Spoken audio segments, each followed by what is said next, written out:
For over 13 centuries, these silent chambers witnessed the dreams and desperation of millions. Here, in the examination halls of Imperial China, the fate of individuals, families, and the empire itself hung on the stroke of a brush.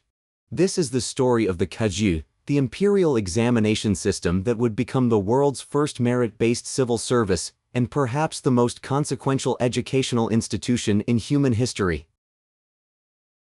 In the year 618, as the Tang dynasty rose to power, China faced an ancient problem. How do you govern an empire of millions? For centuries, government positions had been inherited or bought, creating a ruling class disconnected from the people they served. Emperor Taizong had a revolutionary idea. What if positions were awarded not by birth or wealth, but by knowledge and virtue? What if any man, regardless of his origins, could rise to serve the emperor through merit alone?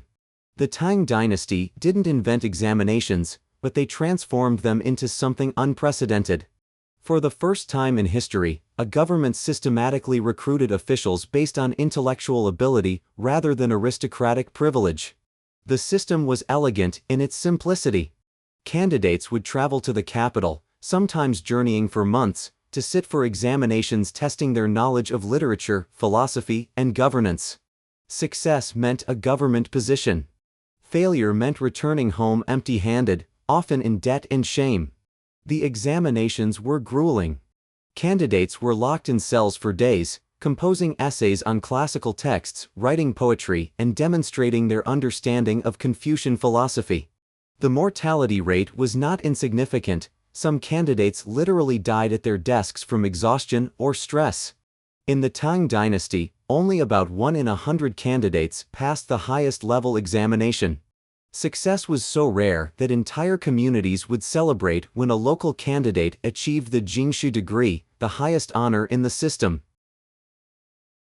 Under the Song dynasty, the examination system reached its golden age.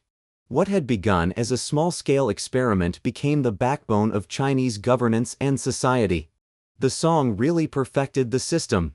They expanded it, regularized it, and most importantly, they made it the primary path to political power.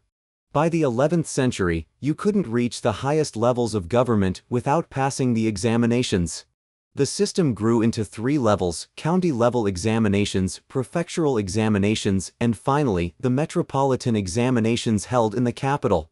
Each level eliminated the vast majority of candidates, creating a pyramid of ever-increasing exclusivity.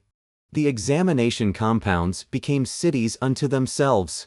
The one in Kaifeng, the Song capital, could house over 6,000 candidates simultaneously.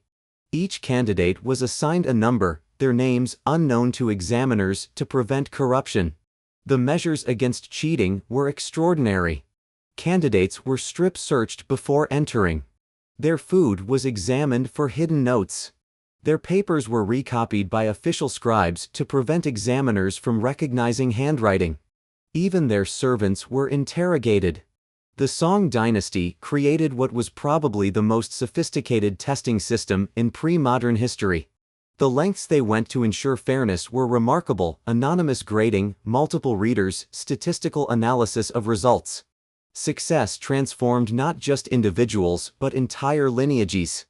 A family that produced an examination graduate gained social status that could last generations.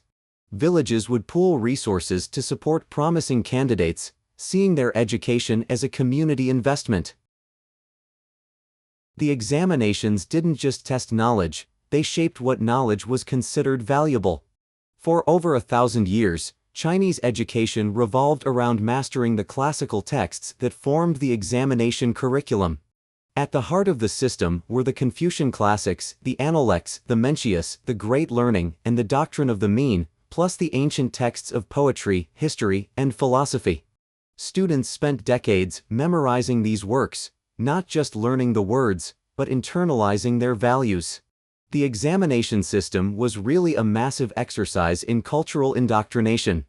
It wasn't just about selecting officials, it was about creating a shared intellectual culture among the ruling class.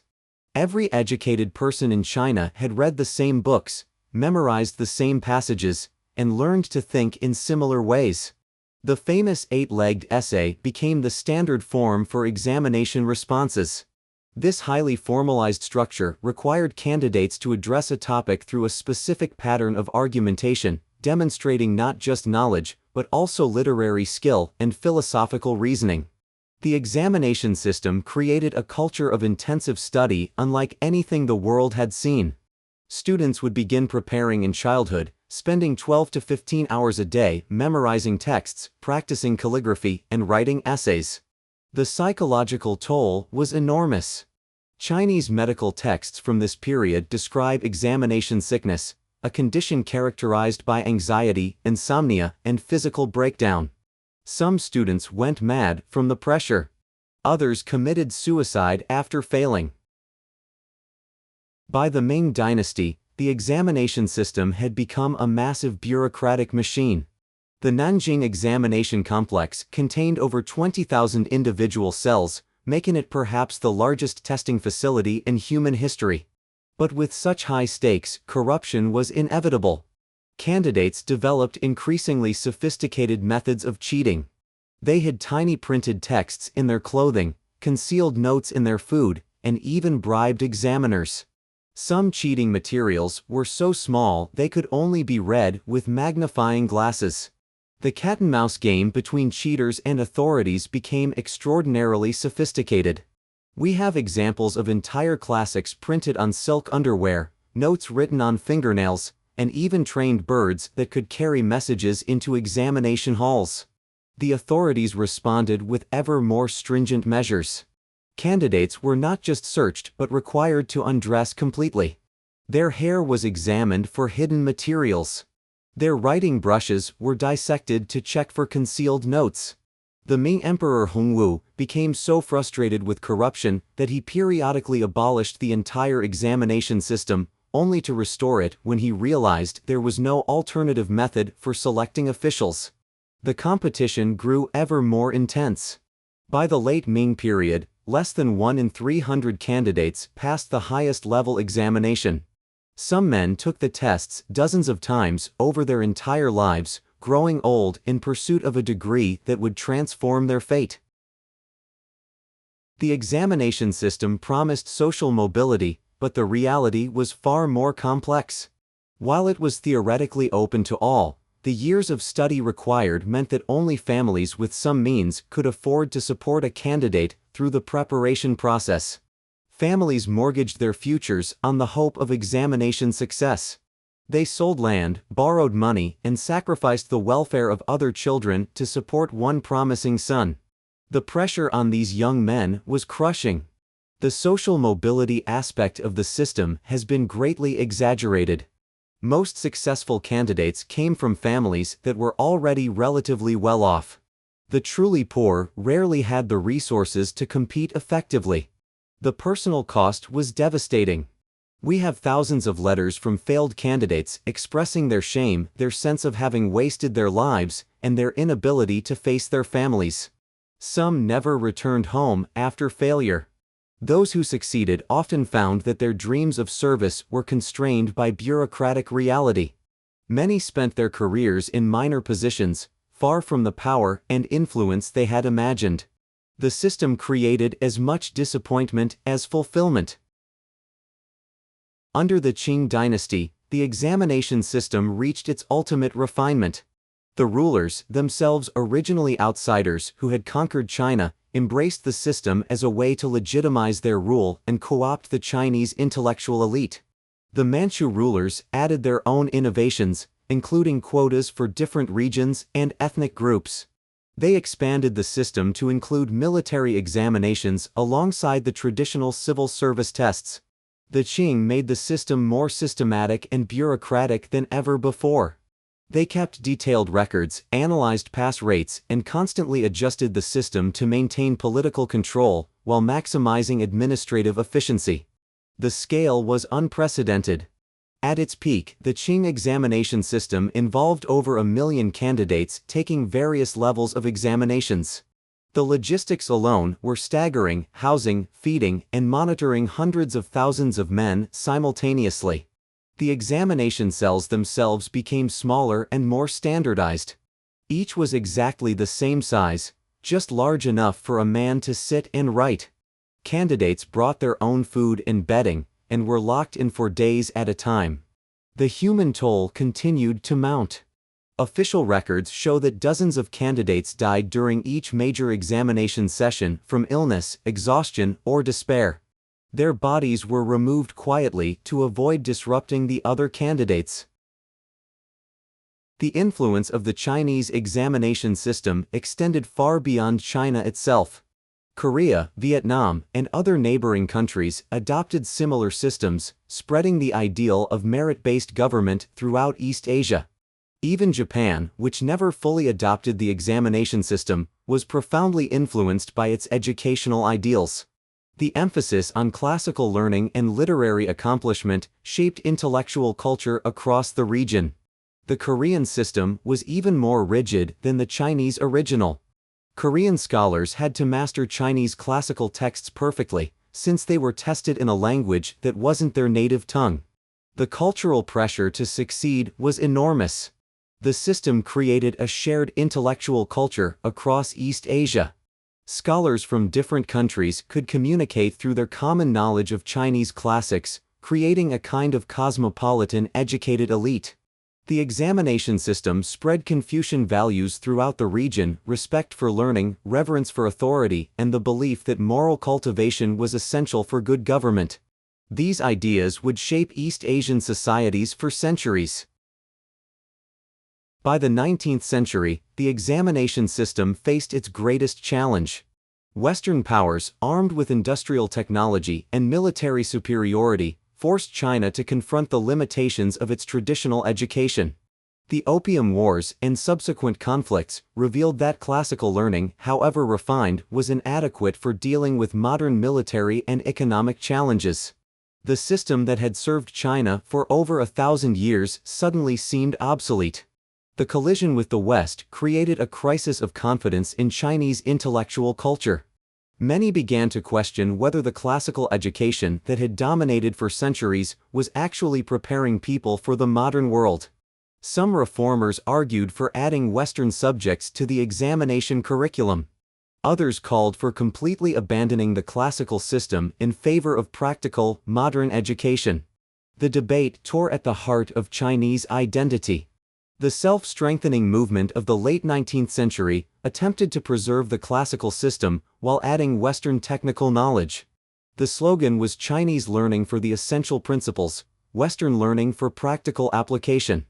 New institutions emerged: modern schools, technical colleges, and universities modeled on Western examples. For the first time in over a millennium, the examination system faced real competition as a path to success and status.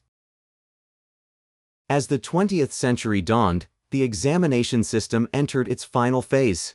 The 1900 examinations would be among the last conducted under the traditional format, though few realized it at the time. The Boxer Rebellion of 1900 represented the violent resistance of traditional China to foreign influence. When it failed, even the most conservative officials began to accept that fundamental change was necessary. The Empress Dowager Cixi, long a defender of tradition, finally acknowledged that the examination system needed reform. In 1901, she issued an edict calling for the addition of Western subjects to the curriculum. The reformed examinations included mathematics, science, and foreign languages alongside the traditional classics. But the changes came too late and went too little. The system that had once been revolutionary now seemed hopelessly outdated. On September 2, 1905, the Qing government issued a decree that would end over 13 centuries of tradition. The imperial examination system was abolished, replaced by modern schools and universities. Across China, the great examination compounds fell silent. The cells that had housed millions of candidates over the centuries were emptied. An era had ended. The last generation of examination candidates found themselves caught between two worlds. They had spent their lives preparing for examinations that would no longer exist, their classical education suddenly devalued in a rapidly changing society.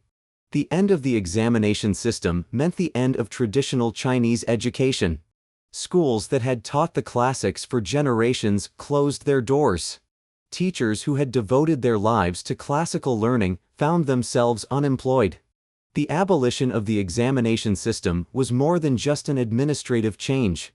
It represented the end of a whole way of life, a complete worldview that had shaped Chinese civilization for over a millennium. The physical structures of the examination system were converted to new purposes. Some became modern schools, others were demolished.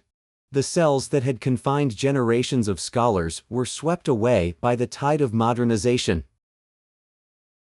More than a century after its abolition, the imperial examination system continues to influence Chinese society. The cultural emphasis on education, the reverence for scholarly achievement, and the belief in meritocracy all trace their roots to the examination tradition. Today's Gaokao, China's national college entrance examination, is often called the modern descendant of the imperial examinations. Millions of students compete for limited university places, their futures determined by their performance on a single test. The parallels are striking. You have the same intense competition, the same family pressure, the same belief that education is the key to social mobility. The forms have changed, but the underlying cultural logic remains very similar. The examination system's influence extends beyond China. The idea of merit-based civil service, now standard in most modern democracies, can be traced back to the Chinese examinations. The British civil service, established in the 19th century, was explicitly modeled on the Chinese system. Today, historians and educators worldwide study the examination system as perhaps the most successful attempt at creating a meritocratic society. Its achievements were remarkable, its failures instructive. The examination system represents one of humanity's great experiments in social organization. For over 1,000 years, it provided a degree of social mobility that was unprecedented in the pre-modern world. Its influence on education, government, and society was profound and lasting. What are we to make of this 1,000-year experiment in meritocracy? The examination system lifted millions from obscurity to influence, created a literate governing class, and established education as the highest social value. It produced some of China's greatest poets, philosophers, and statesmen. Men like Su Dongpo, Wang Nanshi, and Zhu Xi all passed through the examination system, their talents recognized and refined by its rigorous standards. Yet the system also wasted human potential on a massive scale. For every successful candidate, hundreds failed. For every man who rose through merit, countless others were crushed by the competition. The psychological and social costs were enormous. The examination system was both liberating and constraining. It opened doors for some while closing them for others. It rewarded one kind of intelligence while ignoring many others. It was a brilliant solution to the problem of governing a large society, but it came with tremendous human costs. The dream of meritocracy, that talent and effort should determine one's place in society, remains as powerful today as it was 1,000 years ago. The examination system may be gone, but the ideals it embodied continue to shape our world. In these silent cells, millions of dreams were born and died. Men came here carrying the hopes of their families, their communities, and their own ambitions. Some left transformed, others broken. All were part of humanity's longest-running experiment in the pursuit of merit. The examination system asked a fundamental question: how do we fairly select those who will govern us? Their answer, through rigorous testing of knowledge and character, influenced the world for over a millennium and continues to shape our ideals of fairness and opportunity. Perhaps the greatest legacy of the imperial examination system is not any particular policy or practice, but the idea itself, that in a just society, merit should matter more than birth, that education can transform lives, and that the dream of advancement through learning is worth pursuing, despite all its costs and contradictions. The questions raised by the imperial examination system remain with us today. How do we balance equality of opportunity with the reality of unequal preparation? How do we measure human worth fairly? How do we create systems that reward merit while avoiding the crushing competition that destroys lives? These questions have no easy answers. But for 13 centuries, millions of Chinese scholars believed that education, virtue, and perseverance could overcome the accident of birth. The examination halls are silent now, but their legacy lives on in every student who opens a book, every test that promises to change a life, and every society that dares to believe that merit can triumph over privilege. The imperial examination system may be history, but its deepest questions remain eternally relevant.